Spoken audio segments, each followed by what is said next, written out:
parecido a una TB. Mira, lógicamente la primera causa, el foco neumónico está acá, ¿no? En la base del lado derecho, ¿no es cierto?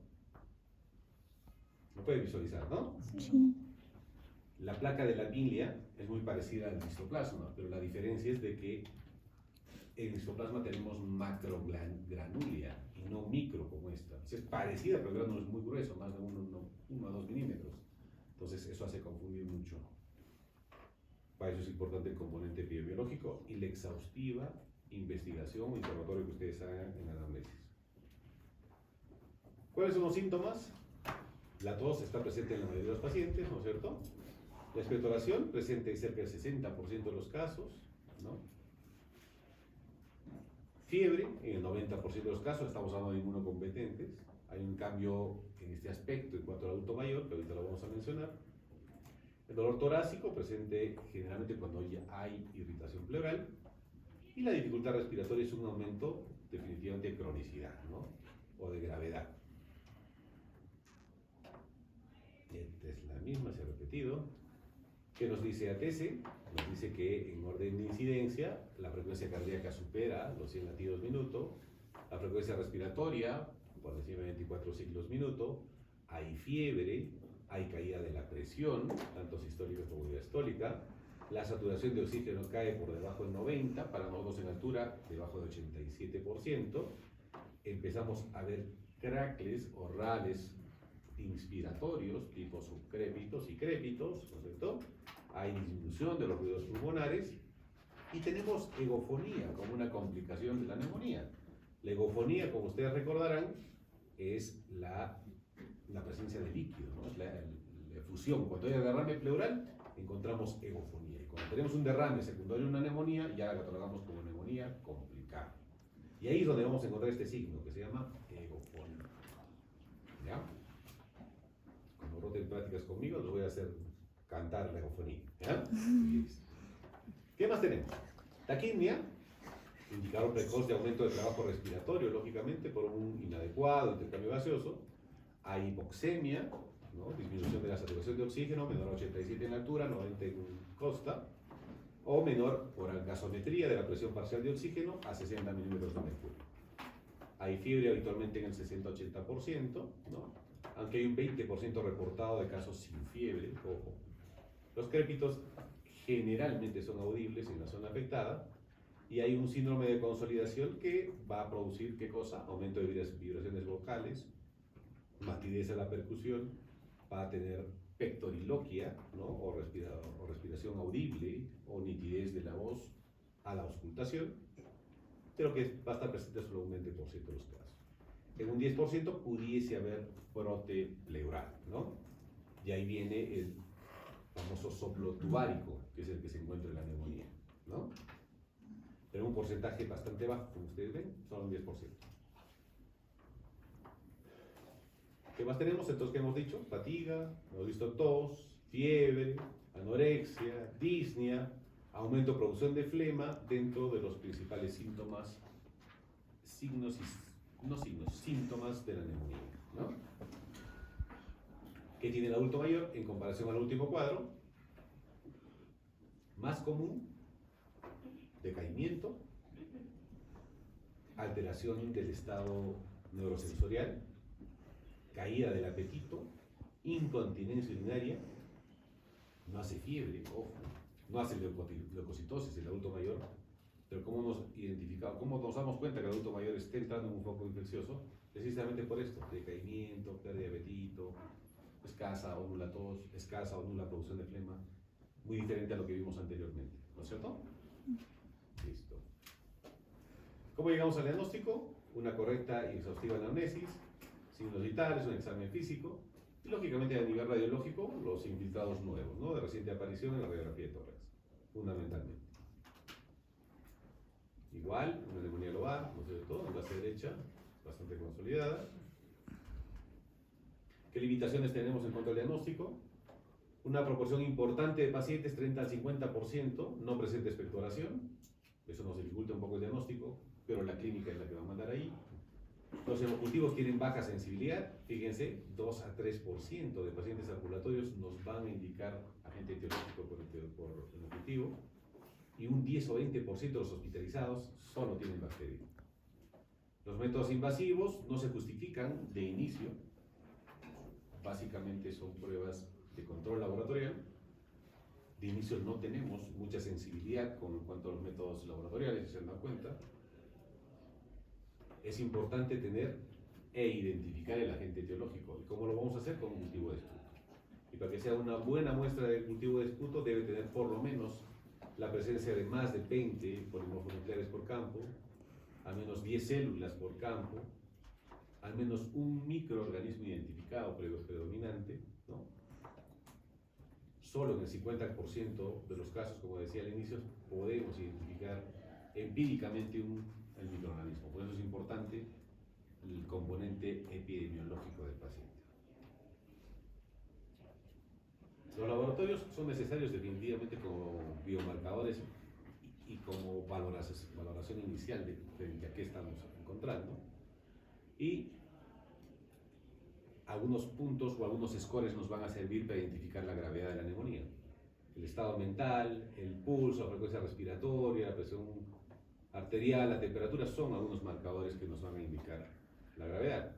Y para ello tenemos algunas pruebas que sí nos sirven y algunos scores que vamos a presentar a continuación. Los hemocultivos normalmente se hacen en sangre, tiene una sensibilidad bastante baja, 11 a 20%, pero sí tiene una especificidad alta, 90%. Pero estos demoran, ¿no? 5 a 7 días. Si en 5 a 7 días no hacemos nada o no aplicamos cobertura antibiótica empírica, el paciente se muere, ¿no es cierto?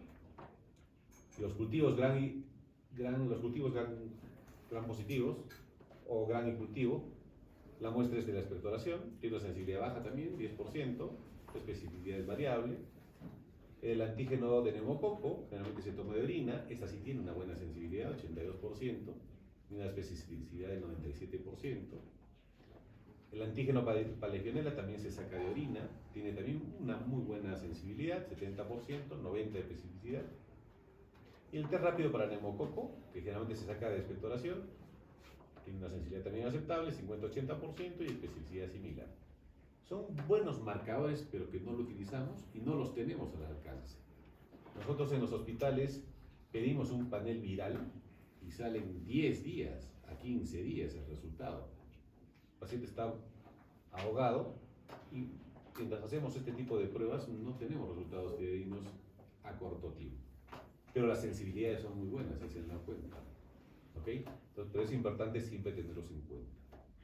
Ojo que estas láminas son nuevas para mis alumnos que los veo por segunda vez. ¿Qué más tenemos? Esta es la misma, no sé por qué se ha duplicado.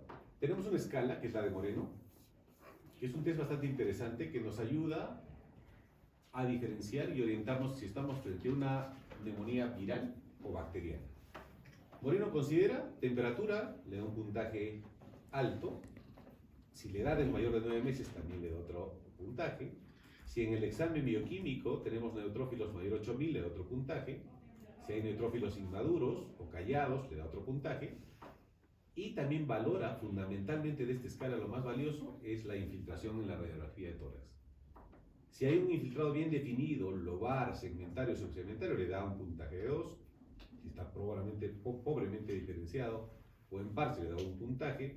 Si es intersticial o polibronquial, le disminuye un puntaje, -1. Dependiendo de la localización, si es un solo lóbulo, le da un puntaje.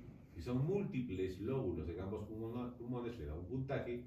Si son múltiples localizaciones, ojo, ahí está la diferencia, y es periliar pobremente definido, le quita un punto.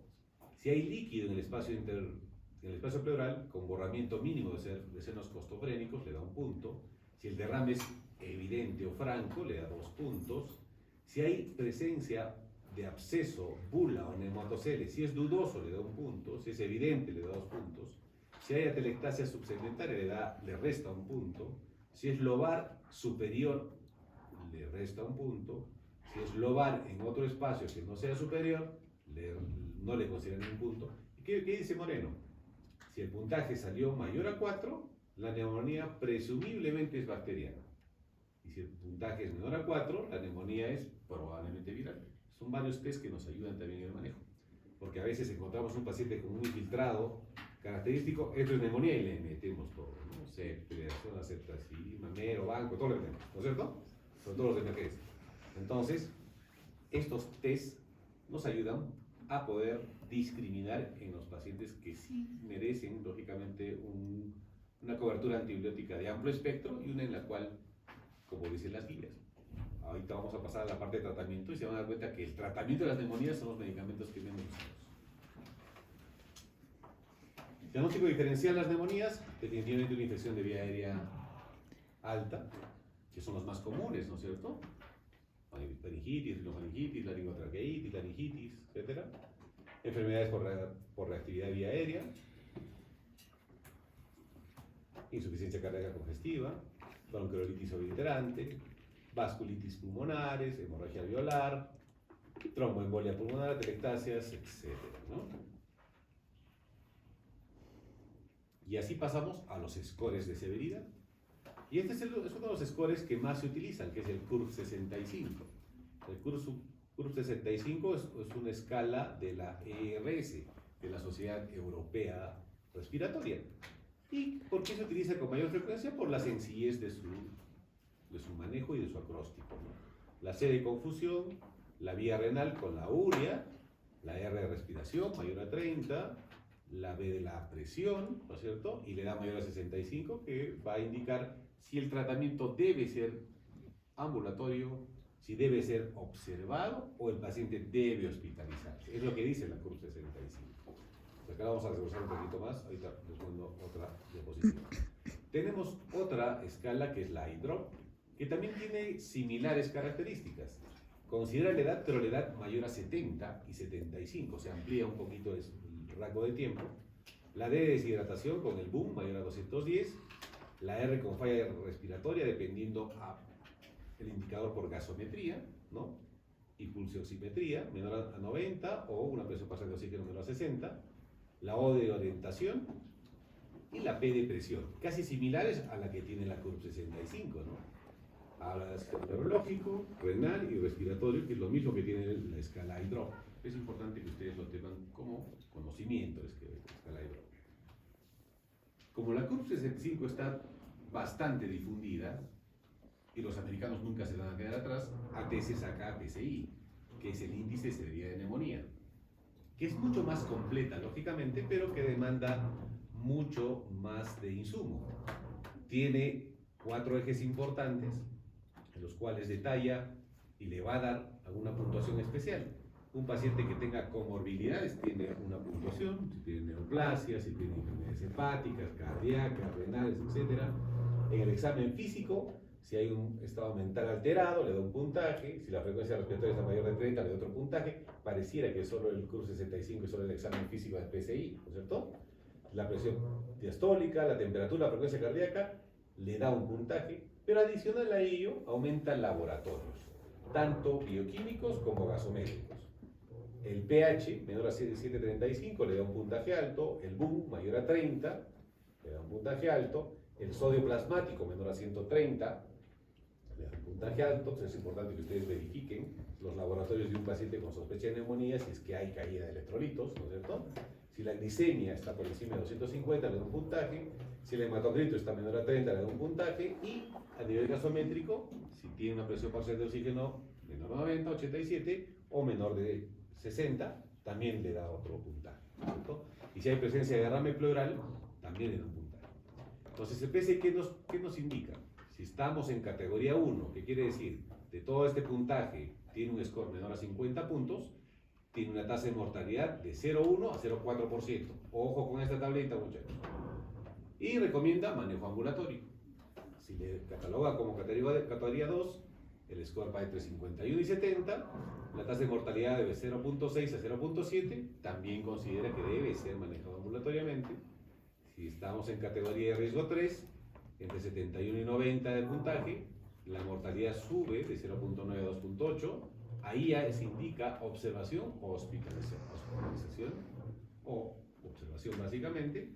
Si estamos ya en grado 4, 91 a 130 puntos, sube verticalmente la tasa de mortalidad de 8,2 a 12,5, manejo ya hospitalario.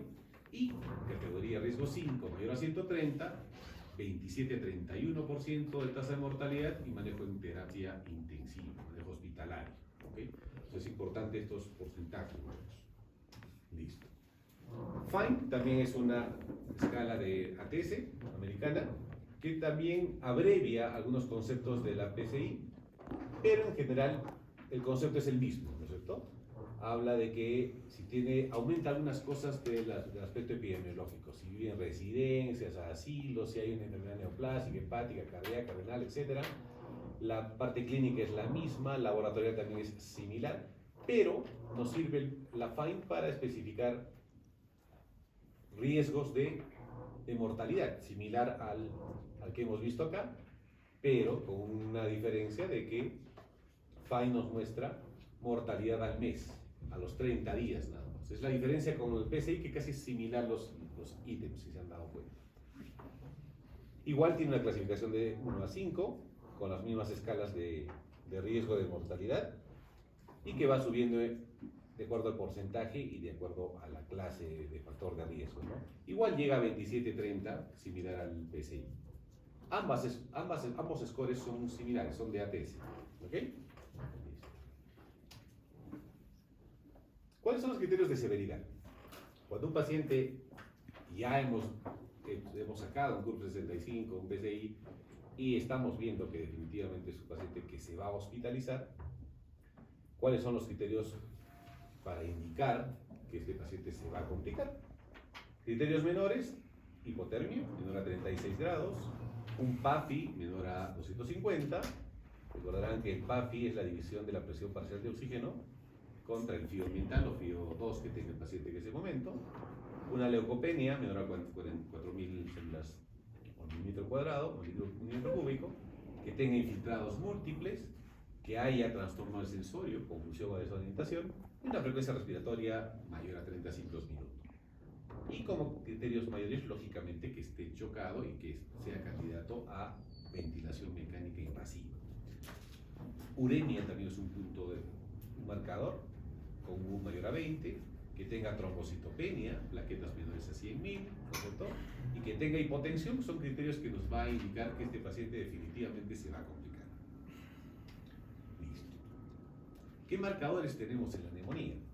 Normalmente los marcadores que utilizamos es la procalcitonina, ¿no es cierto? Pero en la actualidad, por tema de costos, no utilizamos frecuentemente la procalcitonina, sino más utilizamos PCR, ¿no? Reacción cadena de polimerasa, con un marcador de inicio.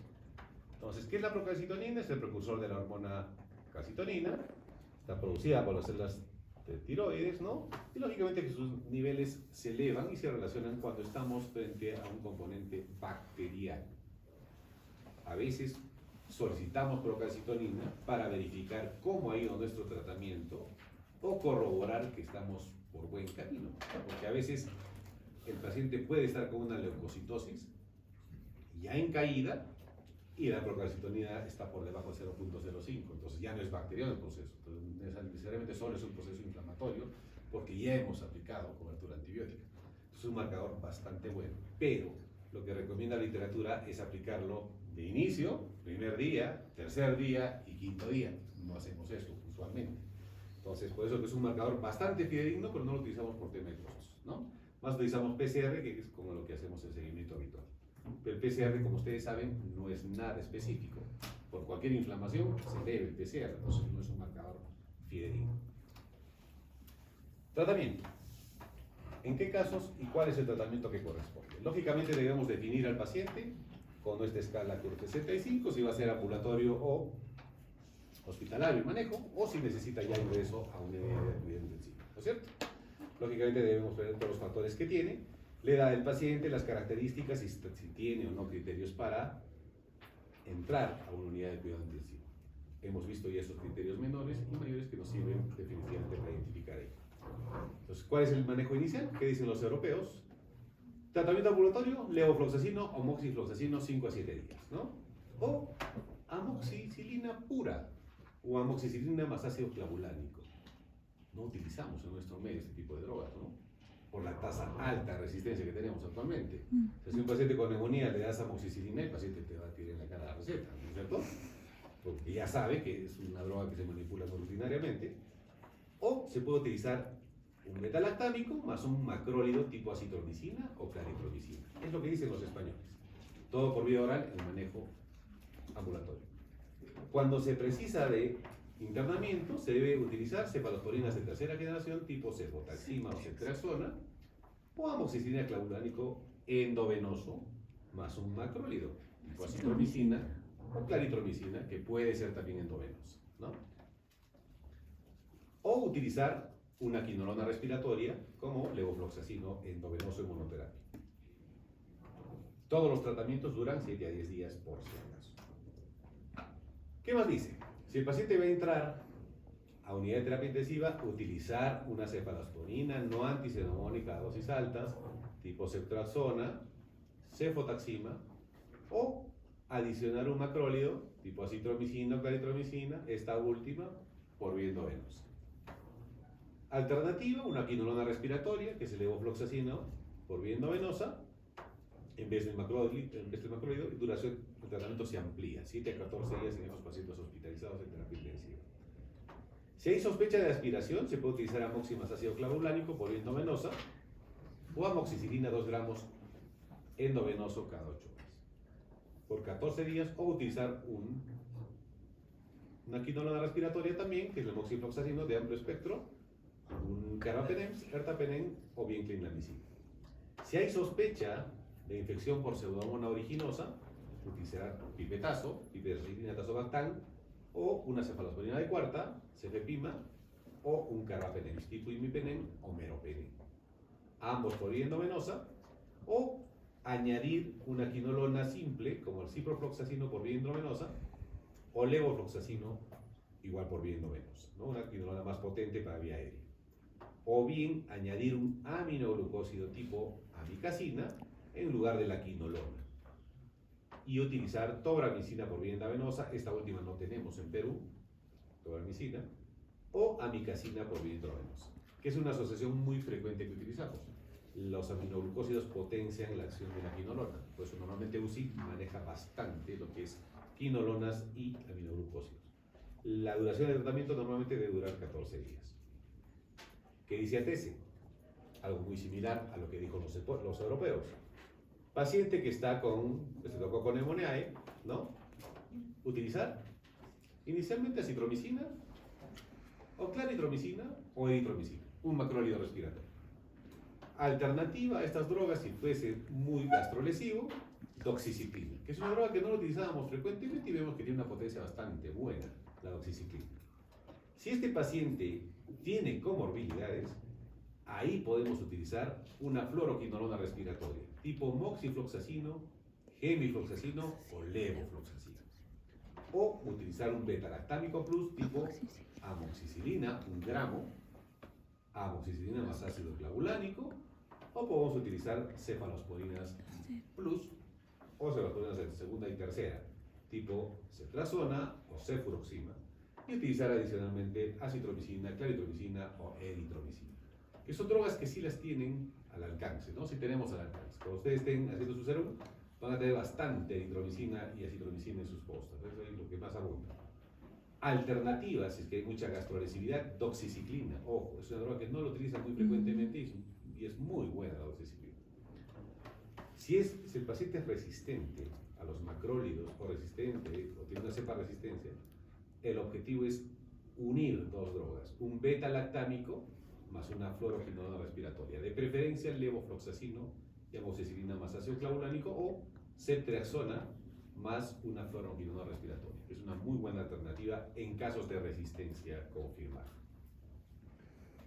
Pacientes que no están en unidad de terapia intensiva, pero están hospitalizados, utilizar una fluoroquinolona respiratoria para que vean lo maravilloso que es el levofloxacino, pero lastimosamente estamos manoseando mucho esta droga y eso está haciendo que amplíe la resistencia.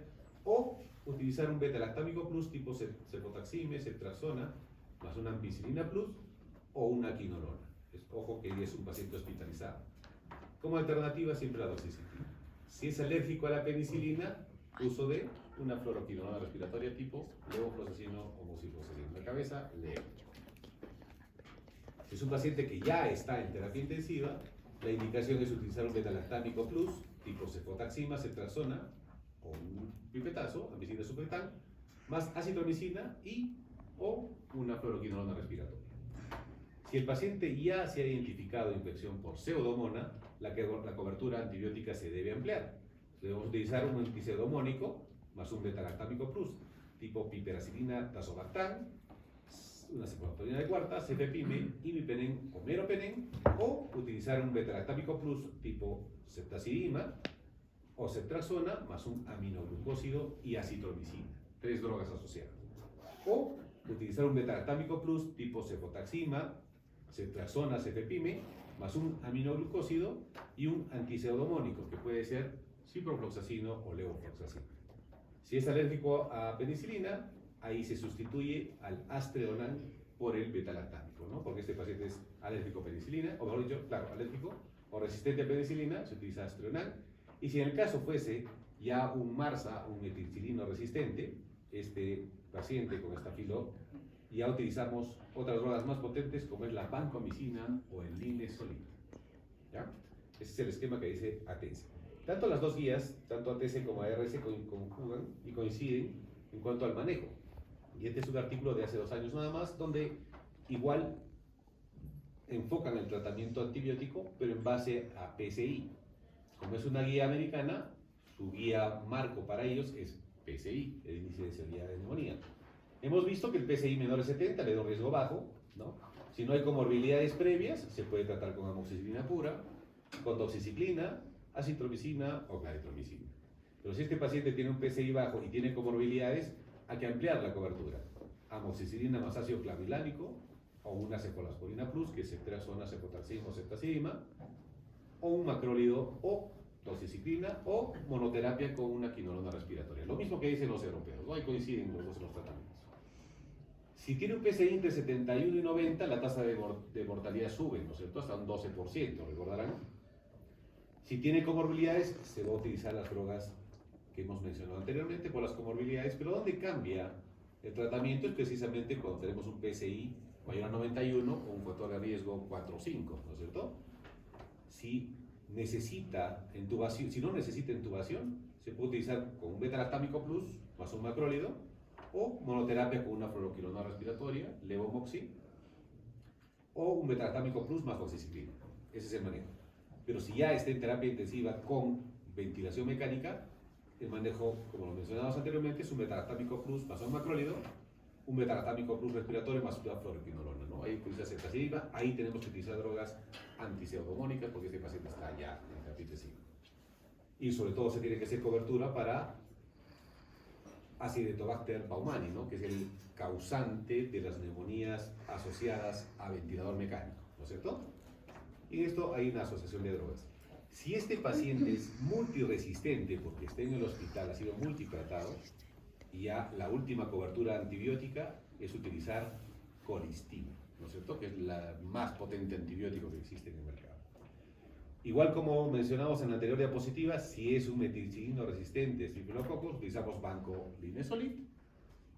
Y si es un paciente de riesgo alto de pseudomonas, debemos utilizar un antiseudomonial tipo ceftazidima, ciprofloxacino, amicacina y utilizar un beta-lactámico plus tipo ceftriaxona ya no entra, ceftazidime o cefepime, ¿no es cierto? Listo. ¿Cuáles son los principales antipseudomoniales que existen en el mercado? Ojo con esto. A esto puedo preguntar. ¿Cuáles son los principales antipseudomoniales? Piperacilina tazobactam, cefepime, ceftazidime, Astreonan, meropenem y imipenem. Ahí está bonita la pregunta, ¿eh? Ojo. Tomen atención a esas drogas, que es la que utilizamos cuando hay sospecha de pseudomonas originales. Listo. La duración del tratamiento, normalmente ya lo hemos dicho, 7 a 10 días. Pacientes hospitalizados, 10 a 14 días, nada más. ¿Cuáles son los criterios de estabilidad hemodinámica o estabilidad clínica? Temperatura menor a 37,8, una frecuencia respiratoria o cardíaca, menor a 100, una frecuencia respiratoria menor a 24, una presión sistólica mayor a 90, una saturación arterial, una saturación de oxígeno mayor a 90% o una presión parcial de oxígeno mayor a 60, ¿no? Y un estado mental conservado, orientado. Esos son los criterios de estabilización. Puedo preguntar, ¿cuáles son los criterios de estabilización? Excepto, a mí me gusta poner full exceptos, ya tienen esa pregunta ahí, ¿ya? ¿Cómo prevenimos los cuadros mnemónicos? Lógicamente que las medidas higiénico-dietéticas van a ser las primeras. Tratar de orientar, socializar, cesar el hábito tabáquico. La vacunación es muy importante. Las vacunas respiratorias en la actualidad son 3: influenza, neumococo y COVID. Eso es importante. A propósito, ¿cuántas vacunas de COVID tienen muchos de ustedes? 4. Solo 4, son 6. ¿No tienen la última? ¿La monovalente tiene? Tengo la bivalente y las La monovalente es la última vacuna que está protegiendo contra JN1, que es la que está circulando en toda Latinoamérica. Entonces, es muy buena y es de Pfizer, sería recomendable que la tengan. Son 6 las dosis que tienen toditos. Personal de salud al menos tiene mayor obligación de tener COVID. Entonces son las 3 vacunas que nos sirven de sobremanera. ¿Ok? Y lógicamente, las vacunitas y la actividad física, ¿no? Y cesar cigarro y alcoholismo. A ver, ¿qué más tenemos? Si tenemos un cuadro mnemónico sin respuesta, ¿qué podemos pensar? ¿O qué podemos hacer? Ampliar el estudio microbiológico, lógicamente que para estas alturas ya tenemos un agente etiológico porque los cultivos han salido de inicio, ¿no es cierto? Evaluar la posibilidad de infección por gérmenes poco frecuentes, evaluar la posibilidad de sobreinfección, evaluar la posibilidad de infecciones o complicaciones estructurales, pediremos nuevas pruebas invasivas, utilizaremos o realizaremos una toracocentesis diagnóstica o exploratoria, ¿no es cierto? O si ameritar el caso, haremos una broncoscopía, un lavado broncoalveolar, una biopsia transbronquial, etc. ¿No es cierto? Listo. Entonces, ¿qué causas podrían haber ante el fracaso terapéutico? Que estemos probablemente frente a un patógeno atípico que no hayamos coberturado, que sea resistente a antibióticos, probablemente porque se expuso a antibióticos previos, o que sean hongos o micobacterias, que estemos frente a una TB, por eso no mejora con los antibióticos, ¿no es cierto? O que el antibiótico sea inefectivo, el que hemos utilizado, pobre absorción del antibiótico oral, que la dosis que hayamos utilizado sea inadecuada, que la dosis o el medicamento que hemos utilizado tenga mala penetración pulmonar, ¿no? Complicaciones locales, que haya derrame pleural, un derrame paraneumónico, que se presente un empiema, lo hemos pinchado un par de veces sin hacer una buena asepsia, lo infectamos, un empiema, que estemos frente a un absceso pulmonar, que estemos frente a un distrés respiratorio del adulto, ¿no? Un ARDS, o que haya tenido este paciente una neumonía necrotizante que cavitó y hizo un absceso pulmonar, ¿no es cierto? O extrapulmonares, que tenga una flebitis del acceso venoso periférico y sea un foco de sepsis, que sea una sepsis o una septicemia, ¿no es cierto? Y que haya disfunción orgánica inducida por sepsis, ya sea falla renal, coagulopatía inducida por los medicamentos probables, si utilizamos banco, carbapenems, hay que tener mucho cuidado, ¿no? Pipetazo, entonces hay que tener mucho cuidado con ese tipo de drogas, sobre todo en la parte renal, ¿no? Este es un diagrama de una neumonía estafilocócica. Vean cómo los infiltrados son en parches y son bilaterales, esto como orientación. Las cavitaciones generalmente van a ser por estafilo, ¿no es cierto? Con acúmulo de exudado y secreción purulenta es por estafilococo. Complicaciones basales, una neumonía aparentemente sin complicaciones, ¿no es cierto? Y esta es una que ya empieza a tener algún tipo de problemas, ¿no? Un hidroneumotórax, un pironeumotórax, ¿no? Una consolidación masiva que dificulte la expansión pulmonar y donde ya tengamos que llamar al cirujano de tórax para que me debride y me limpie toda esta zona, porque ya hay destrucción de parénquima pulmonar. Neumonías pariliares, consolidaciones del lóbulo superior, neumonías típicas aparentemente. Ojo, de las neumonías, normalmente si tenemos una neumonía en lóbulo superior hay que sospechar en TB de arranque, ¿no es cierto? Normalmente las neumonías son basales, donde hay mayor exudado. Si es apical, hay que pensar, ¿qué es esto? O sea, es una neumonía, es una TB, es una masa, ¿no es cierto? El examen físico nos ayuda bastante y acá tenemos que hacer uso de otras pruebas, como la tomografía. O acá, pensar que es una neumonía, pero no es una neumonía, ¿no es cierto? Acá hay algo en el medio, ¿no? Es un síndrome de mediastino ensanchado. Y acá pueden ocuparse las famosas 4 T's, ¿no es cierto? ¿Qué test son los que podría haber en mediastino, muchachos? Timoma, Timoma. terrible, linfoma. Linfoma, tiroides y teratoma, ¿no? Las famosas 4 Ds que pudiesen estar y siempre deben pensarlas cuando tienen un síndrome de mediastino ensanchado, que no se puede acá. Ya lo operaron a este pequeñito, ¿no? Ahí están sus grapas. Otra neumonía, más neumonías, porque nunca se olvide la neumonía. Ya se ha puesto como 800 neumonías. Pero acá hay una neumonía asociada a un quiste, ¿no? Si se dan cuenta, el proceso neumónico está acá abajo, hay un broncograma aéreo, pero acá hay un borde bien diferenciado. Es un quiste diatídico, ¿no? Sí. Bien lobulado. Es un quiste diatídico asociado a una neumonía, ¿no? Pues las complicaciones, hemos mencionado las parenquimales, necrosis cavitaria, abscesos, neumatoceles, gangrena, infartos, etc. Complicaciones pleurales, el derrame lo hemos mencionado, puede ser simple tabicado empiema o pioneumotórax. Ahí tenemos que ya hacer uso de medidas cruentas, ¿no? Colocaciones de tubo para drenar ese tipo de secreciones. Ustedes saben bien que todo absceso se cura cuando se drena, entonces si hay pus, hay que colocar un tubo para drenar, que lógicamente es mucho más cruento para el paciente. ¿Qué medidas para prevenir definitivamente ante falla? Evaluar las complicaciones, reevaluar siempre la cobertura antibiótica, evaluar la respuesta a la cobertura antibiótica a los 3 días, 3-5 días, evaluar otros focos infecciosos, ya sea de catéter, de piel, etcétera, urinario, descartar procesos no infecciosos, evaluar la farmacocinética y farmacodinámica de los medicamentos. Cuando hablo de no infecciosos, siempre TB, somos un país endémico, siempre lo que está en TB. Optimizar terapias coadyuvantes, lógicamente, movimiento, disposición, protectores gástricos, para evitar translocación bacteriana, etcétera. Y, lógicamente, manejo de comorbilidades, ¿no? No es igual tratar a un paciente que sea un inmunocompetente con neumonía que se haya complicado, a tratar a un paciente que tiene neumonía y tiene fibrosis pulmonar, o tiene una enfermedad renal crónica, o es un neoplásico, tiene una neumonía del inmunosupreso, ¿no? No es igual, entonces es importante tratar esas comorbilidades. En conclusiones de la parte de neumonía que hay en la comunidad, es importante el diagnóstico y tratamiento oportuno, definitivamente, evitar estados de sepsis y shock, utilizar el antibiótico correcto, no saltar las escalas farmacológicas que frecuentemente se rehacen, de hacer un diagnóstico rápido, evaluar sus complicaciones y lógicamente tener y hacer o realizar una referencia oportuna. No esperar que el paciente esté moqueando para referirlo, ¿no? Por eso se nos mueren un montón de pacientes en el hospital. Referirlos cuando corresponda y cuando haya limitación en la logística que ustedes pueden tener, ¿no? Hasta acá, que es la parte de neumonía que tiene la comunidad. ¿Tienen alguna pregunta, muchachos? No. ¿Cómo vamos? Estamos bien, ¿no? Vamos a correr un poquito más.